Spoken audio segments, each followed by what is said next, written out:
If you're new to Deception Bytes, hit the like and subscribe button and be sure to hit the bell to be notified of future videos. If you wish to support the channel, the links are in the description below. Now, fasten your seatbelt. Here we go. And here we are. It's Sunday and it's October 28th and it is 9:58 p.m. Eastern Time. Sorry that I'm getting to this a bit late today, but I have been messing around with different configurations and so forth, trying to make this a little bit better. I have taken to heart some of the suggestions that you've made in terms of getting a webcam that's not attached to my laptop so you don't feel seasick every time I move around. So hopefully that's much better. In terms of placement and lighting and stuff, I will probably be messing around with that as I go, but I'm tired of messing around with it for today because I keep getting up and changing it and then sitting back down and saying, no, that's not quite right, and I'm driving myself to drink. Anyway, let's get on with the Q-related news because there's lots of it. And actually, I apologize. I probably don't have as much for you today as I normally do, but we're going to get into some stuff anyway that I do want to make sure that I get across today. So let's go to my notes here. And let's, I think we've already looked at this about Gab being dropped from PayPal after the synagogue shooting and what that meant and why they're trying to change the narrative right now. And that's because the narrative about the bombings are falling apart very quickly, because I think that people, for the most part, people have learned and they're more awake, and so they're just not as easy to be duped anymore. Although I will say, as far as false flags go, the bombing one was just about the worst screw up I would ever imagine, because I can't see anybody being stupid enough to fall for this stuff, but maybe there are. Maybe there are. But let's go on here and take a look at the next things that I want to get to. And the first one is this, because how many of you knew that they were working on the wall in, the wall between the U.S. and Mexico? I didn't. I mean, I knew that it was proposed. I knew that, that was something we were working toward, but I didn't know that the first section is already done. And apparently it is. So none shall pass. First section of Donald Trump's wall at Mexico border unveiled. And it says a 30-foot metal fence spanning 2 miles has been constructed at the Mexico-U.S. border, sporting a plaque that boasted President Donald Trump's name. It marks the first phase of a wall to block migrants from entering the U.S. Homeland Security Secretary Kristen Nielsen said all options are being considered to stop people getting into the U.S. illegally, and migration is a crisis that has to be solved. She also stated, let me be clear, walls work. Yes, they do work. And it's interesting taking a look at this wall, which seems to be quite the deterrent. I would not be able to scale that wall. I don't know of very many people that could, although I'm sure there are some. But when I look at this, it makes me laugh about Maxine Waters' suggestion, because she said, well, all they need to do is mow the grass at the border. Yeah, okay. Like there's going to be a bunch of migrants coming and they're going to be going, whoa, guys, they mowed the grass. Let's go back. Turn around. I mean, it's so retarded. But anyway, let's go on here, because I was presently surprised about this. The Pentagon has approved a request for extra troops at the southern border, and the White House is looking at new border security measures, including a travel ban to block migrants from seeking asylum in the U.S.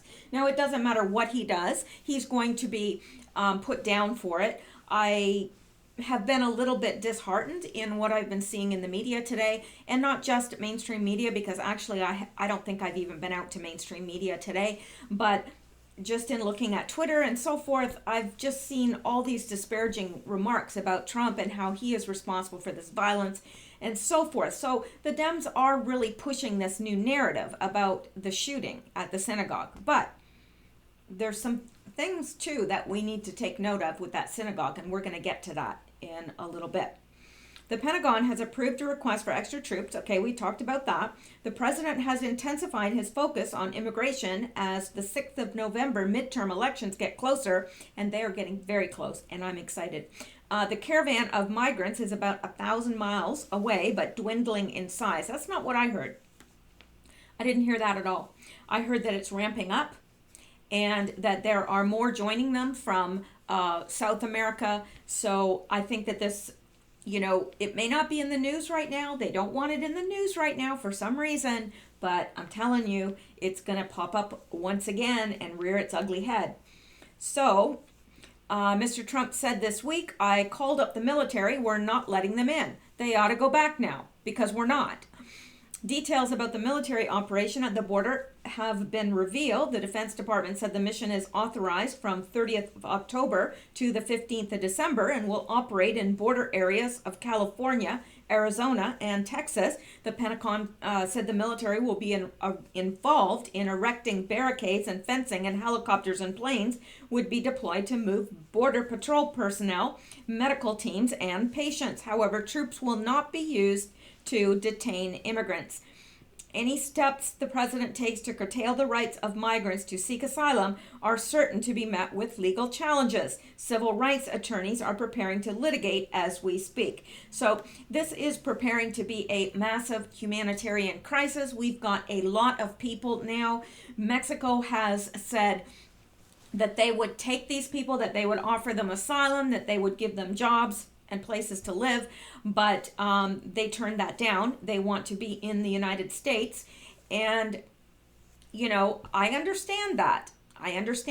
But they have to get in line with everybody else that wants to come here legally. So, and they're not going about it in the best of ways. But I see this, really ramping up to be a humanitarian crisis, because all these people have to be fed and clothed and housed, and there are probably medical needs. There are young children involved, and, I just see this, not ending well. But maybe Trump has something up his sleeve that we don't know about, and we can always hope for that. But I don't know. I don't know what to think about that. I think that maybe it's going to be taken out of the focus a little bit in the midterm and then come back. I don't know. It just seems that there's a lot that has concentrated in October, and this really has been Red October, right? I mean, it has, in terms of bloodshed. And remember, we had said that. I said, I hope that Red October isn't, bloodshed, because it's pretty obvious that the rhetoric is getting so ratcheted up on both sides that I've never seen a split like this, ever. And I don't imagine that we've had a split like this in the country since the Civil War. And we certainly don't want a repeat of that. Of course, we would be fighting for different reasons, but we would be fighting nonetheless. And we as Americans should be united and strong together. But I guess, none of us can look into the future and know precisely what's going to happen. We can just hope and pray for Donald Trump, because he's got very, very difficult decisions that have to be made over these next few days and few weeks. So let's continue on. And I can't remember what this is, but let me go take a look.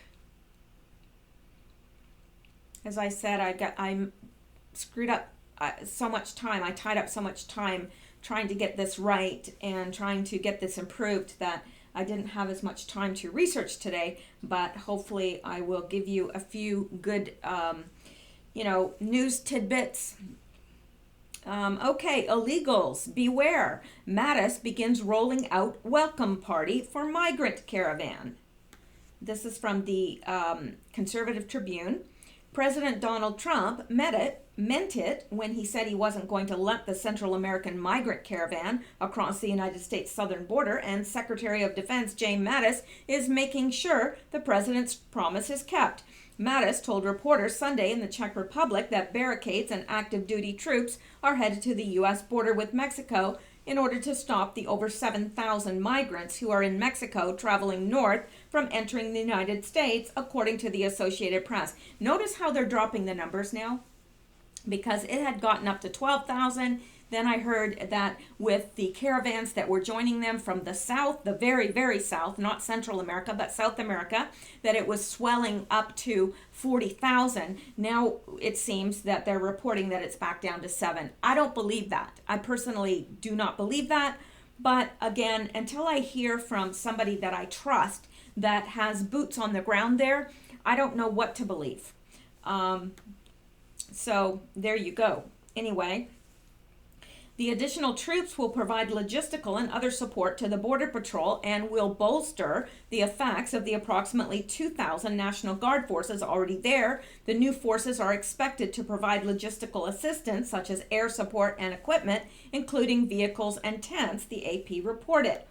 Mattis told reporters that details of how many forces will be deployed should be firmed up by Sunday night. Meanwhile, on Fox News Sunday, Homeland Security Secretary Kirstjen Nielsen said the migrant caravan is not getting in. My general message to this caravan is, do not come. You will not be allowed in. There is a right way to immigrate to the United States, and this is not it, Nielsen said, according to Fox News. Much passionate debate has occurred as to why the caravan was formed in the first place. It has been widely reported that the migrants are trying to get to the U.S. to seek asylum from violence and poverty, but Vice President Pence said last week that wasn't the case. In a Fox News interview on Friday, Pence said the migrant caravan is being funded by outside groups. And of course, we know what some of those outside groups are, don't we? Of course we do. What the president of Honduras told me is the caravan was organized by leftist organizations, of course, political activists within Honduras, and he said it was being funded by outside groups and even from Venezuela. Pence told Fox News' Peter Doocy, so the American people, I think, see through this. They understand this is not a spontaneous caravan of vulnerable people. And it's not. Very well planned. And these people are being paid.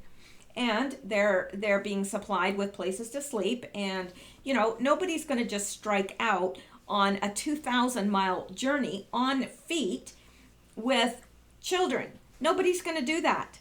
Nobody, unless you're fleeing, let's say, the Nazis or something, and you don't have a choice. You know that death, will find you unless you press on. I just don't see any rational thinking parent saying, yeah, I'm going to take my children and I'm going to trek more than 2,000 miles on foot with no food, with nothing. They can't be carrying everything on their backs. I mean, they've got to have money. And if they're from such a poor community, then how is it that they have all this money to buy food and whatever they need? Well, the answer is they're not. They're not. They're not funding any of this. It's not coming out of their pockets. Okay. So Trump and his administration have had their eye on the border situation for a while and possibly have been anticipating a need for reinforcements there. The Daily Caller reported in August that Mattis had extended the deployment of National Guard troops for another year at the southern border. So there you go. I'm not going to read this to its conclusion because there's a lot here that is basically, I think we've got what we need to get from this. And I'm going to move on here. Let me close some of this stuff. My gosh, what do I have up here? I have like a zillion things. Hang on one second. And there we go. All right. Wow. I don't know why I had all that open. Okay.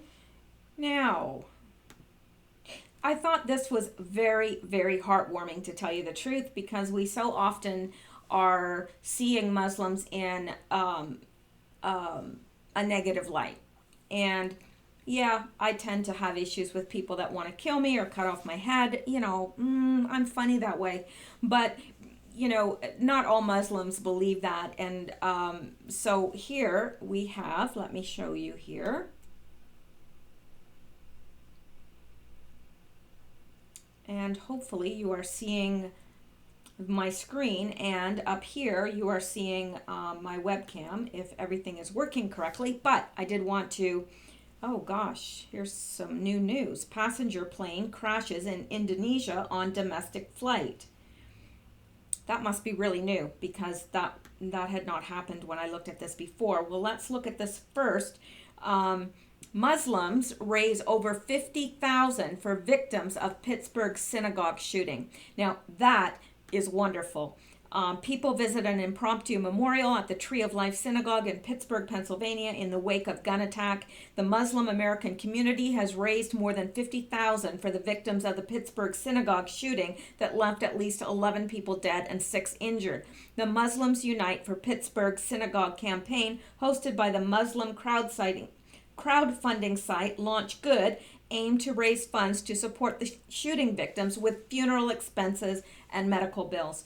So, you know what? So often we have negative things to say, and I saw this and I thought, you know what? That's a little bit of good news, and I think that we need to share that. We need to share that.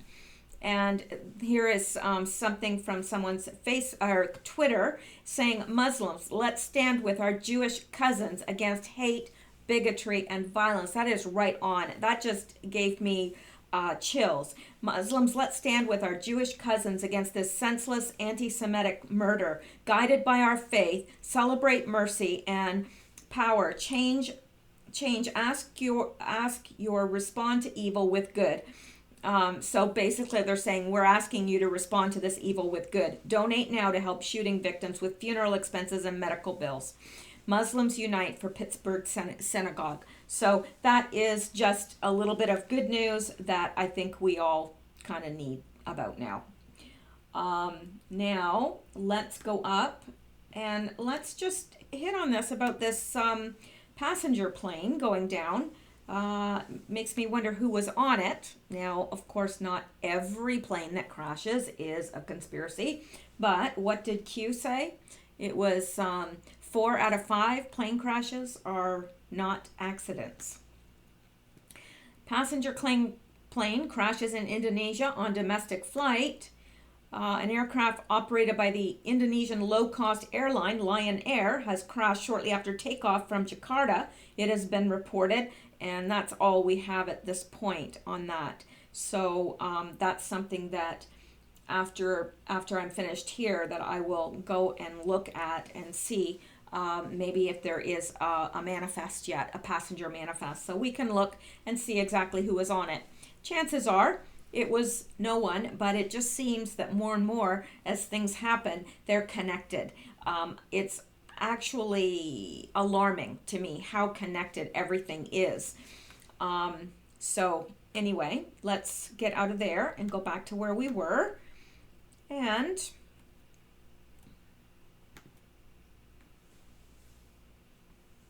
we're going to take a look at this from Breitbart. Nolte media again exploit tragedy to strip Trump supporters self-defense right. So as I predicted, and as so many of you predicted, I am sure, although I don't talk to you each personally, I do have a feel for how you think because you leave comments. So I do believe that we probably, most of us caught this, that this new shooting would be used to take our guns. And that's precisely what they're trying to do. Because, of course, they never let a crisis go to waste, right? That's their motto and their manifesto. You know, just if a crisis happens, well, we got to exploit that. So now, let me see here. 2 unrelated terror attacks over the past 10 days have revealed an establishment Media rabidly desperate to strip President Trump and his supporters of our right to defend ourselves, even before we knew the identity or motive of the man behind a dozen or so pipe bombs mailed to prominent left-wingers: CNN, Hillary Clinton, Joe Biden, George Soros, Cory Booker, Maxine Waters, Robert De Niro, etc. The media were already speculating and exploiting this appalling crime into a weapon to strip us of our First Amendment rights, and not just us, but the free speech rights of our own President Trump. As the media blasted away at anyone who dared speculate about the bomber's motive, even as they themselves speculated that it could only be a Trump supporter or Russian interference on behalf of Trump, because we know how bad those Russians are, those nasty, nasty Russians. This speculation was used as a weapon to chill our free speech. Well, of course it was. They'll use anything they can, and they'll even go as far as manufacturing things. That's how important it is to them to curb free speech. Because, curbing free speech gives them more control. Because you read 1984. If you have not read it, I am almost certain you can get it for free online. You can probably get an Audible version of it. There's, I think, even a movie version of it, but I wouldn't recommend it. Like, literally, the value in the book 1984 is in its literary heritage. Like, it's just, this book should be mandatory for all time, because it literally, I think it would shock you when you read it. You'll be like, oh my gosh, we're living in this. This is describing us. Yeah, it's here. The police state, the Big Brother, it's all here. We're being watched 24/7. I'm being watched right now. I just get that feeling that there's people that, are looking at me. Maybe. Anyway. So there you go. We know that, and that's not anything new to us, so we're going to move on from that. And look at this.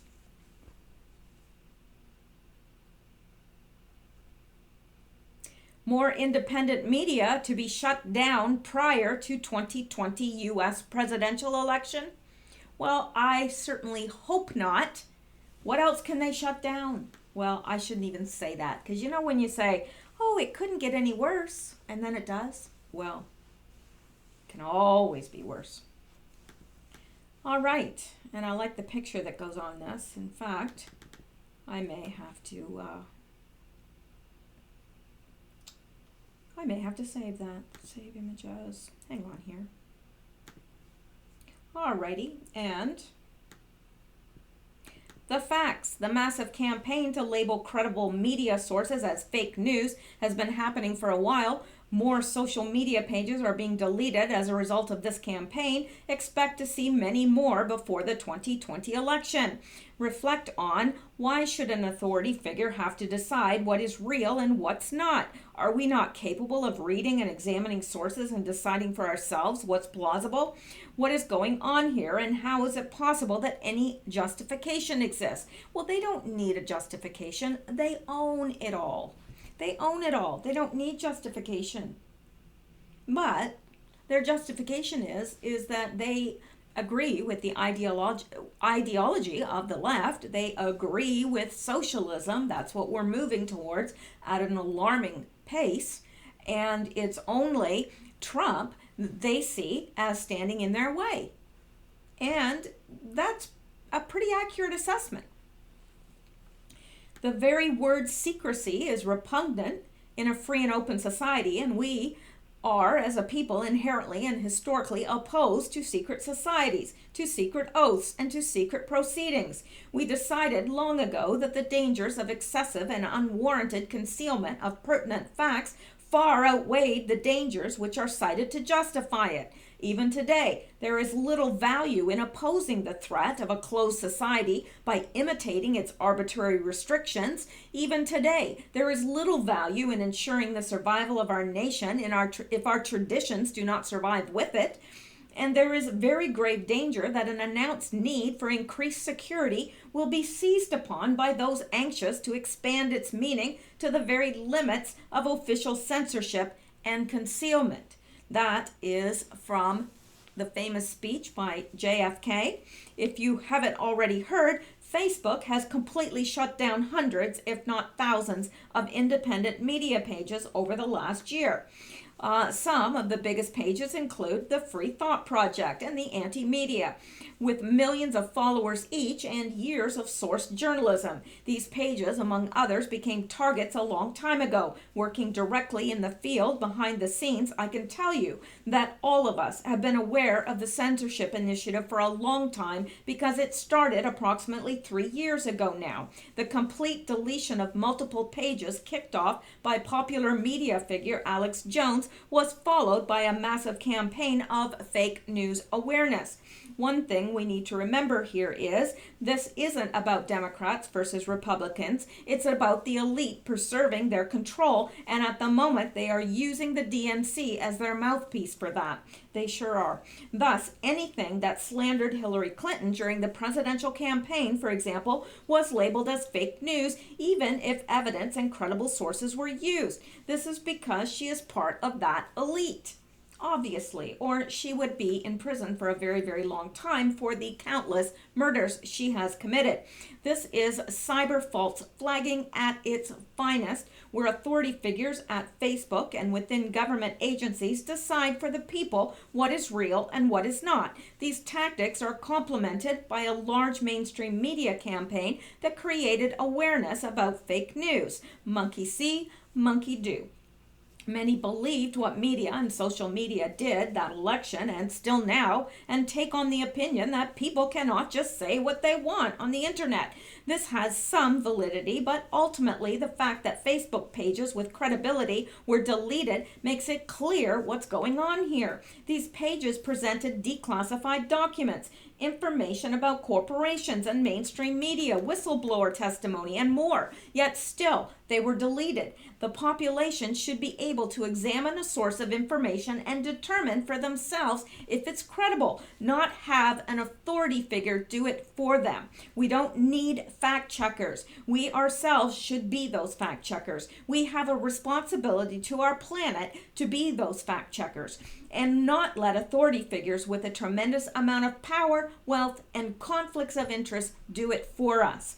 The problem of fake news isn't solved by hoping for a referee, but rather because we as citizens, we as users of these services help each other. We talk and we share and we point out what is fake. We point out what is true. The answer to bad speech is not censorship. The answer to bad speech is more speech. We have to exercise and spread the idea that critical thinking matters now more than ever, given the facts that lies seem to be getting more popular.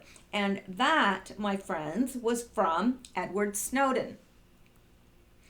So, I think I'm not going to go on with this. I think we have looked at this, but I think their concern here is that in the run-up to the 2020 elections, of course, if the Democrats lose now, and I do believe that they will be losing the midterm, what is going to happen in 2020?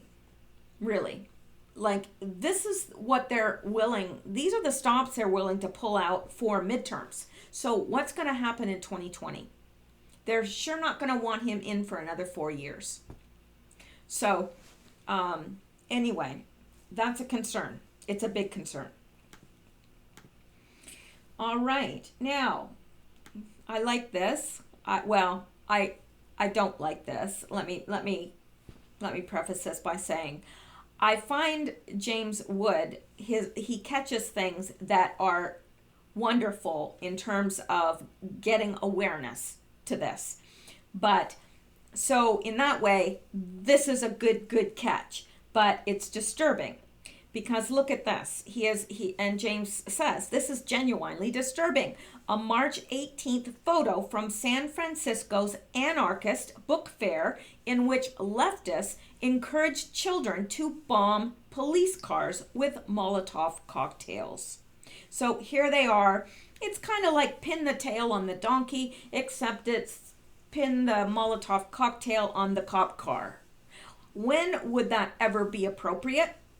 Never, never, ever. And children, I mean, my gosh, when we were children and playing, my parents wouldn't let my brother even have, because Canada's anti-gun, and I changed my opinion when I moved to the States, and for good reason. I mean, I really, really researched the statistics. And but he wasn't even allowed to play with a gun or anything violent ever, or nor were we allowed to watch violence or participate in it, or so I can't imagine parents letting their children do this and thinking that it's cute or funny. I don't know. I guess that's how you raise a hoodlum. So let's go on here. All right. Now, I liked this as well because it's a little picture from Obama's rallyette. In Vegas yesterday, 57. Okay, this is how many his rally got. 57 from the liberal press, 14 Secret Service agents, 2 janitors, and 43 love-struck spectators. Yeah, that was his big rally. Yeah, everybody's listening to Obama. Sure. And did you see how angry he is? Oh my gosh, the anger was just seething in him when he was talking about Trump. Not only he was lying, of course, and he said that nobody in his administration had been indicted, and so these were all lies. Well, maybe they have, maybe they haven't. I don't know. Do we trust Obama? I mean, I trust Trump more than I trust Obama. Gosh, I trust anyone more than I trust Obama. I trust a serial killer before I trusted Obama. I think that this dude is got something bad wrong with him. Like, seriously. I think there's something broken in there. Because I don't think he has any qualms about lying to people's faces. I don't think he has any qualms about selling weapons to our enemies, about selling America down the river. I don't think he has any qualms about that whatsoever. Anyway, let's go on. Now, this is another thing that was found. And this is the so-called pipe bomber, which, the non-bomber, the hoax bomber, I guess you would call him. But he's pictured last year with Izzy Hernandez. Sayok does not appear destitute. In addition, why would a Trump enthusiast attend a banquet and have a photo op with a Democratic donor supporter? Facebook keeps trying to take down this photo. Please share ASAP. Well, that's what I did. I'm sharing it because I think everyone needs to see it. And no, he does not look down and out. He does not look homeless. He looks very well groomed. He's got a suit on. His teeth look clean. He's, his hair is nicely groomed. He's an odd looking man. And I don't mean that in an insulting way. He's odd in some way. I guess maybe because it's hard to figure out, like, I see so many different characteristics there. I see Hispanic, I see American Indian. He could be, there's a million different things he could be, but he's definitely not white, as they are saying he is. That is for sure. So and I've noticed that they have photoshopped some pictures and made him appear whiter than he is. And of course, why would they do that? Well, we know. Okay, and here is the next thing. Does the Department of Homeland Insecurity routinely do drills with synagogues? Well, why would Bart Marshall of Twitter ask that, I wonder? Well, maybe because Homeland Security had a drill in the very same synagogue where the shooting occurred. And I find that curious. I find that very, very curious, and I bet you do too. How many other synagogues have they done drills with since January? I'm guessing very few. Only those they may want to shoot up later. Yeah. Former synagogue president reports that he was in contact with Homeland Security about the exit door issue. So, I don't know. active shooter drill planned for Thursday night in Squirrel Hill, Darlington Road to close, and that was on January 24th of 2018. And yeah, they were having a shooter drill. Now, not at the time of the shooting, as is sometimes the case, often the case, but they did have one there. So I think it's, I don't know, why is that? And why is it that when they tend to have a drill in a place that something always happens there? So if you belong to a church or a community center or even a mall in your area and they have a shooter drill, you better pay attention. Seriously. Because how many times has this happened? How many times? I've lost track. I really have. But I'm telling you, if they have one in your church or your synagogue or your community center or whatever you're a part of, your school, your university, pay attention. Pay attention, because you don't want to be a statistic. And I don't want any of you to be a statistic, because I'm fond of you all. I feel like, because I see the comments and stuff, I feel like I know you guys. And so I don't want any of you to be statistics either. So here we are now. This is from Liz Crokin, and she said, this person was commenting to her and said, Liz, these people are sick. One, Q Drop 103117 asks, now before I explain this to you, let me explain something else. There is this theory by the Anons now that Q, and if you remember, if you've been here for a whole year, you remember that Q started off by saying that Hillary had been arrested or detained or whatever. Now, people are now saying that that is a year behind, that we are now entering what Q was talking about, that it was from a year from that date, not that specific date. So I don't know, but it is a very good theory, because the more I look at it, the more I'm becoming convinced that this could be so. Have I been wrong before? No, never. Yes, of course I have been wrong, and I will be wrong again. But please, look for yourself into this and see what you think, because I'd be interested, and put it in the comments below. Now, Q Drop 1031 asks why the National Guard recently activated in select cities, and can they work in coordination with the Marines? The answer is yes, and it's happening now. Today, General Mattis is sending troops to the border. So what Q talked about a year ago is happening now. So I don't know. Is this a year behind? This is the Q post from the 31st of October 2017, and he said, who controls the National Guard? Why was the National Guard recently activated in select cities within the U.S.? Can the National Guard work in coordination with the Marines? Do conditions need to be satisfied to authorize? What former president used the military to save the republic, and what occurred exactly? Biggest drop to ever be provided on poll, and that is the Chan where this was dropped. Study and prepare.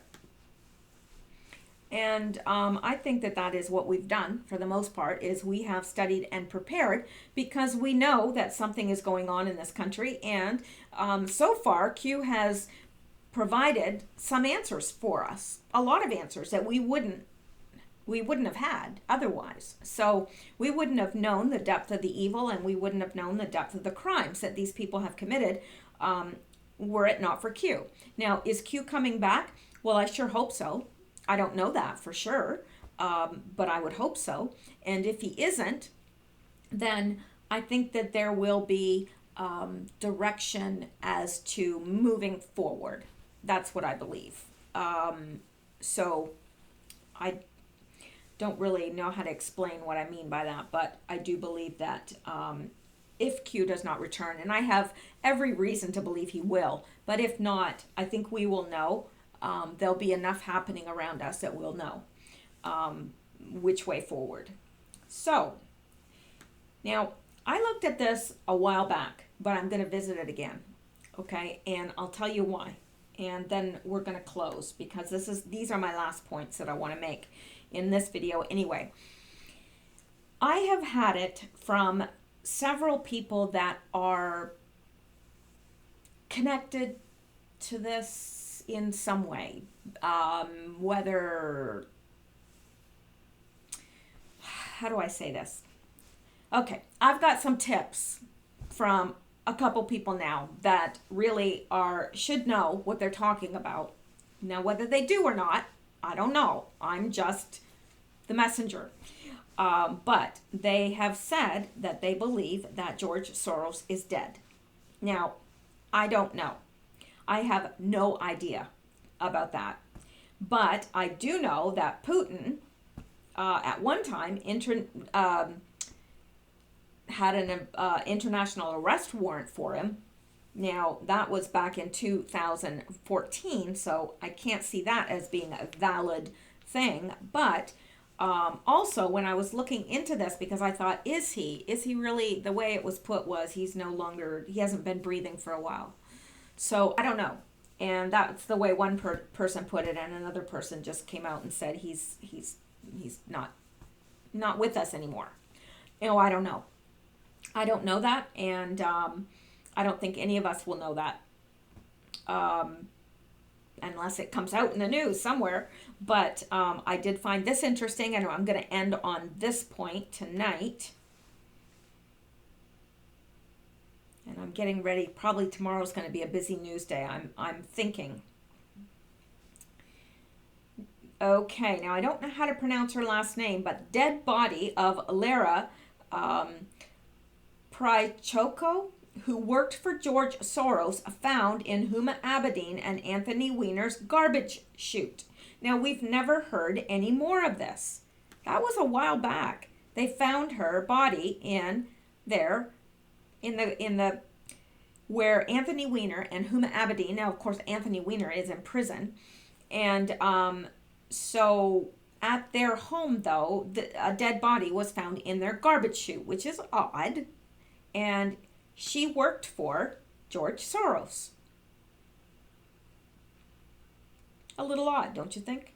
The unidentified female, now identified as being 48-year-old Laura Prychoko, I can't pronounce that last name, a former George Soros associate. She was discovered inside the trash compactor of the Manhattan apartment complex that Huma Abedin and convicted pedophile Anthony Weiner have used as a base for the last 16 years. So, I don't know. After being identified by police, it has emerged that she is the wife of David someone, a big pharma executive and longtime George Soros aide. Her husband was a powerhouse in the big tech and pharmaceutical industries and is currently a director of Telder Cables and Systems Limited, the chairman of the board at CellCure Neurosciences, chairman of Taya Investment Co., director at Easy Chip Technologies, director of Easy Chip Semiconductor Limited, director at Syneron Medical Limited, and an external director at BioCancel. Also involved in with numerous other high-profile Soros-backed projects. DailyMail.co.uk reports how she got into the chute remains unclear, and people inside the building are at a loss over what may have happened. It's an unfortunate situation. There's nothing else you can really say. One of the building's doormen told DailyMail.com on Wednesday. A spokesman for the New York Police Department told DailyMail.com the woman's cause of death will be announced by the medical examiner. No report was released on Wednesday, with the spokesman explaining the state of her body could be a factor into how long it takes to determine her cause of death. Police have been called to Block 1 at Irving Place in Union Square after a maintenance worker found the body. Police do not yet know how she ended up in the trash compactor. And I'm not... this was a while ago because I covered this before. And I can't find a date on this. I hate it when they don't put a date on their articles. Um, so I have no idea, how old this is or when exactly it happened, but I know it was this year because I remember looking at this before. So why hasn't this been looked into? And why isn't that all over the news? You would think that it would be, don't you? I would think so. I guess it's not Stormy Daniels, and or, you know, um, Blasey Ford. So I guess her death has just been ignored largely. But I would, I would bet, I would bet she's involved in something very high profile. And I would bet that her death is no accident at all. But I guess some things we may never know. All right. Well, for this evening, that is it. Because I wasted a lot of time today, and so tomorrow, let's hope for a better day. Probably a good news day. I'm hoping that there's at least some positive things in the news cycle tomorrow. Uh, who knows anymore? At least I hope there's no more death and destruction. And that's it. I will talk to you guys later. I'm going to go back to here. Hopefully this has recorded. I'm hopeful. I'm hopeful. Anyway, I will talk to you guys later. Take care, stay safe, and be blessed. Sleep well.